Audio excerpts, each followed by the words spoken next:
नमस्कार मित्रांनो, मी रेणुका एक विचारवर तुमचं स्वागत करते। आपल्याला आध्यात्मिक आणि भक्तीचा आनंद देणारी, मनाला शांतता, विचार करायला लावणारी अशी अनेक स्थळं असतात आणि त्यातल्याच एका स्थळी आज मी तुम्हाला घेऊन आली आहे।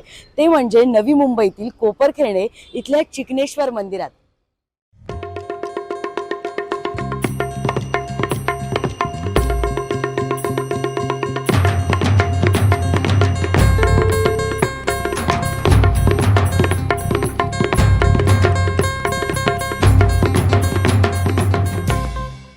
मित्रांनो, या मंदिराला पौराणिक आणि ऐतिहासिक वारसा तर आहेच, पण दर सोमवारी इथे एक नयनरम्य आणि अद्भुत गोष्ट घडते। ती म्हणजे एक तरुण साक्षात आपल्या हातांनी शिवशंभूची, शंकराची एक अद्भुत आणि वेगळीच मूर्ती साकारतो, कलाकृती साकारतो आणि दर सोमवारी भक्तजन मोठी गर्दी करून इथे महाआरती होते। तर या मंदिराचा इतिहास काय आहे, ही महाआरती कशी होते आणि याचा एकंदरीत ऐतिहासिक वारसा काय आहे, ते सगळं आपण जाणून घेणार आहोत एक विचारच्या माध्यमातून। चला तर मग माझ्यासोबत। चिकनेश्वर मंदिर म्हणजे केवळ एक धार्मिक स्थळ नाही, तर हजारो भाविकांचं श्रद्धास्थान आहे। या मंदिराला मोठा पौराणिक इतिहास लाभलाय। मंदिराच्या परिसरात प्रवेश करताच एक वेगळी सकारात्मक ऊर्जा इथं जाणवते। इथं असलेल्या 3 गोमाता मंदिराच्या पवित्रतेत आणखीनच भर घालतात। दर सोमवारी इथं महाप्रसादाचं भव्य आयोजन केलं जातं, जिथं शेकडो भक्त या सुखाचा आणि प्रसादाचा लाभ घेतात। इतर धार्मिक आणि सांस्कृतिक कार्यक्रमही या मंदिरात मोठ्या उत्साहानं पार पडतात। सगळ्यात विशेष आकर्षण असतं ते म्हणजे महाशिवरात्रीचं। मी निलेश अशोक पाटील, श्री चिकनेश्वर मंदिराचा अध्यक्ष। हे ऍक्च्युली मंदिर खूप 200 वर्ष पूर्वीपासूनच आमच्या आजोबा पंजोबापासून चालत आलेलं आहे आणि याचा मोठा सहभाग आमच्या ग्रामस्थांचा सुद्धा आहे। आणि हे आता शृंगार आरती वगैरे आम्ही जी चालू केली आहे 3 वर्षापूर्वी, तर सर्व म्हणजे आमचे जे चिकनेश्वर मंडळ आहे, महिला मंडळ आहे, या लोकांनी उत्सुकरित्या आम्हाला प्रतिसाद दिलेला आहे। त्यांचा मी खूप खूप आभारी आहे। आणि या मंदिराचा इतिहास खूप मोठा आहे, म्हणजे खूप प्राचीन मंदिर आहे आणि खूप लोकांची या मंदिरावर अफाट श्रद्धा आहे। आणि आता आपण भेटणार आहोत त्या तरुण हाताला, ज्याने वेगवेगळ्या कलाकृती साकारून या शिव मंदिरामध्ये भव्य अशा आरती, महाआरती केल्या। त्या आमच्या खास पाहुण्याशी। चला तर मग आपण गप्पा मारूयात। वेदांत, खूप खूप स्वागत आहे आमच्या एक विचार चॅनल वरती। आणि आज ऍक्च्युली आम्ही मंदिराला व्हिजिट दिली आणि एवढी सुंदर महादेवांची ही कलाकृती वेदांत यांनी साकारली आहे, तर खूप अद्भुत काम आहे।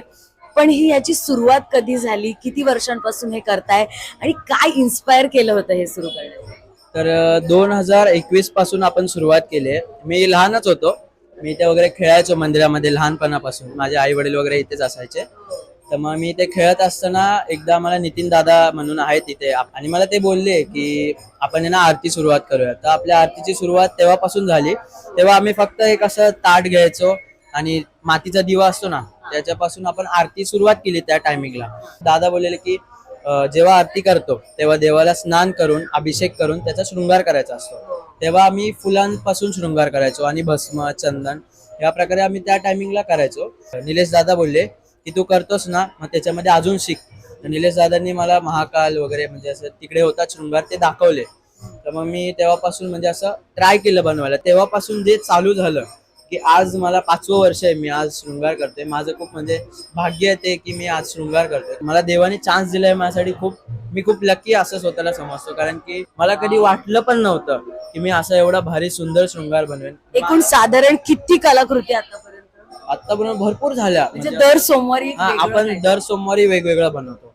कधी आता मातीचं बनवलंय, आता प्रॉपर आपण एक आगोरी टाइप रूप दिलं देवाला। मला हे सांगायला आवडेल प्रेक्षकांना, हे जे रूप साकारलंय याला आत्ताच रूप दिलेलं आहे, म्हणजे हे आत्ता साकारण्यात आलेलं आहे मातीपासून। ते पण ह्या ज्या मिशा आहेत, हे डोळे, हे पूर्ण आकार वेदांतनी आत्ता साकारलाय। तुम्ही व्हिडिओ मध्ये सुद्धा बघू शकता। सगळ्यात अशी सुंदर, आतापर्यंत विसरू शकत नाही अशी कुठली कलाकृती? गरुड देव मी बनवला होता, म्हणजे आता रिसेंट मागच्या महिन्यातच बनवला होता असं आठवतंय मला।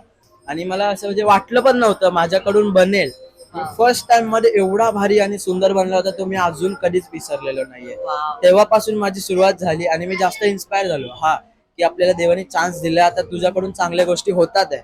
मग मी त्याच्यामध्ये अजून करत गेलो, तर मग दर सोमवारी आपण चांगलं चांगलं म्हणजे असं वेगवेगळं बनवत गेलो। त्याची तरुण मंडळी या भक्तीत वगैरे काही लीन नसते, तर काय सांगाल त्या यंगस्टर्सला जरा?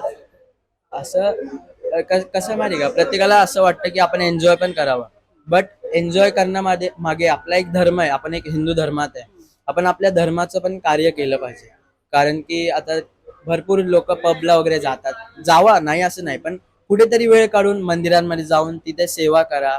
जर तुम्हाला त्याच्यामध्ये आवड असेल तुम्ही शृंगारही करा, बट म्हणजे देवाचं केलं पाहिजे. कारण की काय असतं माहिती का, मास्टर माइंड म्हणजे देव आहे. आपल्या पाठी जर देव असेल तर तो आपल्याला वरती पण नेणार आहे आणि तोच खाली आणणार आहे. त्यामुळे एक भक्ती मार्ग हा खूप चांगला आहे आणि केलाच पाहिजे. प्रत्येक तरुणाला मला एवढं सांगायचं. हे जे सगळे शिवभक्त आहेत त्यांना काय आवाहन कराल आरतीला येण्यासाठी, ही कलाकृती बघण्यासाठी? हा, आपलं म्हणजे कोपरखैरणे सेक्टर 3 मध्ये आपलं मंदिर आहे. आपण दर सोमवारी बनवतो शृंगार. माझी इच्छा आहे की सगळ्यांनी यावं, देवाला बघावं की आपण कसं सजवलं जातं देवाला, शृंगार आपण कसा करतो, काय करतं, म्हणजे आरतीला यावं. आता तुम्ही आरतीला आहात, तुम्ही आरतीची मजा, आपण जे ढोल वाजवतो, देवाला जी आरती करतो, भस्म आरती होते. भस्म आरती आपली मॉर्निंग मध्ये सकाळी 4 वाजता होते, 4 वाजता दर सोमवारी होते. ती म्हणजे ऐकायला एवढं मजा वाटते आणि एनर्जी खूप येते. मला पण खूप आनंद होईल. ऍक्च्युली तीच ऊर्जा आम्हाला इथे खेचून आली, आमच्या एक विचारला पण इथे घेऊन आली आहे. खूप छान वाटलं तुमच्याशी बोलून. तुमची ही कला अशीच अखंड जिवंत राहावी, अनेक भक्ती मार्ग तुमच्या कलेतून साकार व्हावेत, अशी आमच्या एक विचार चॅनल कडून तुम्हाला खूप खूप शुभेच्छा. संध्याकाळ सरते आणि चिकनेश्वर मंदिरात नाद घुमतो तो हर हर महादेवाचा. या तरुणानं साकारलेल्या कलाकृती समोर जेव्हा महाआरती होते तेव्हा प्रत्येक भक्ताचे डोळे हे तृप्त होतात. आरतीनंतर सुरू होतो तो महाप्रसादाचा सोहळा. भक्ती, कला आणि संस्कृतीचा हा त्रिवेणी संगम खरोखरच थक्क करणार आहे. एकंदरीत तुम्ही कशा पद्धतीने सांस्कृतिक कार्यक्रम वगैरे इथे करता, काय महाशिवरात्रीच्या वेळी सुद्धा मोठा उत्सव असतो, तर त्याबद्दल काय? हो, ही 150 वर्षापासून ही महाशिवरात्रीची यात्रा भरते आमच्या खूप पूर्वीपासूनची, आणि खूप चांगल्या पद्धतीने नियोजन असतं. खूप मंडळ या मंदिराला म्हणजे आवर्जून सेवा करायची म्हणजे प्रसिद्धी दाखवतात. आणि शिवरात्रीला खूप मोठा उत्सव असतो, आणि सकाळी भस्म आरती असते आणि संध्याकाळी पण आरती असते.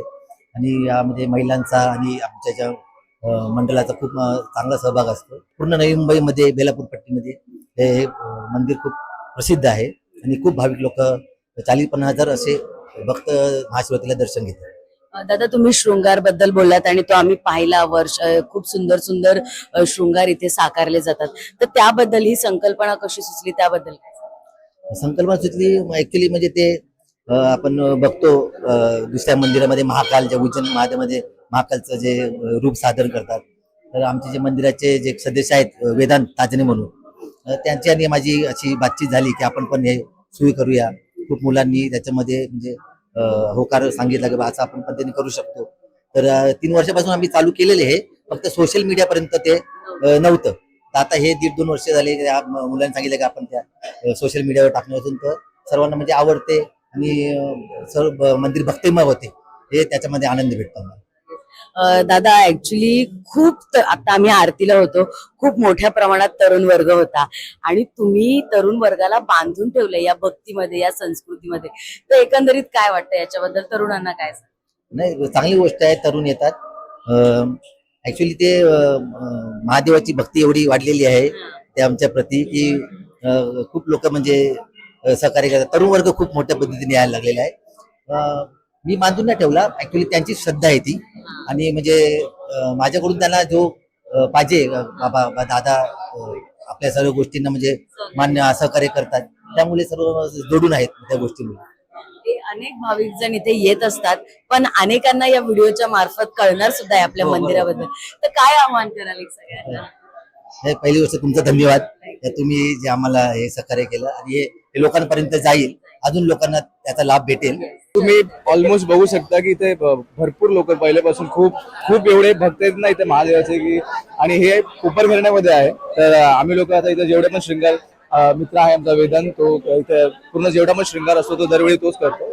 आणि हे लोक ऑलमोस्ट जेवढे पण लोक आहेत हे सगळे तो शृंगार बघण्यासाठी येतात.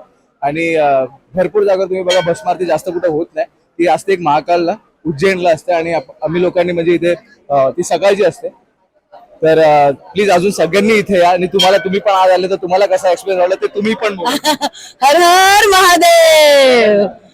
सर्वप्रथम मी मंदिरातल्या सर्व सदस्यांचा आभार मानतो आणि आमचे लाडके दादा म्हणजे निलेश दादा ते प्रत्येक कार्यक्रमामध्ये आमचा सहभाग त्यांचा असतो आणि प्रत्येक कार्यक्रम करण्यामध्ये ते आम्हाला कधीच नाही म्हणत नाही. मंडळी, कोपरखेरणातल्या या चिकनेश्वर मंदिरात येऊन खरंच मन खूप प्रसन्न झालं. या तरुणाची कला, त्यांची भक्ती जेव्हा एकत्र येते ना, तेव्हा कुठेतरी जाऊन आपली संस्कृती घट्ट होते आणि आजचा आपला विचार हाच आहे. या मंदिराची ही स्पेशल डॉक्युमेंटरी तुम्हाला कशी वाटली कमेंट मध्ये नक्की कळवा आणि एक विचारला सबस्क्राईब आणि फॉलो करायला विसरू नका. हर हर महादेव.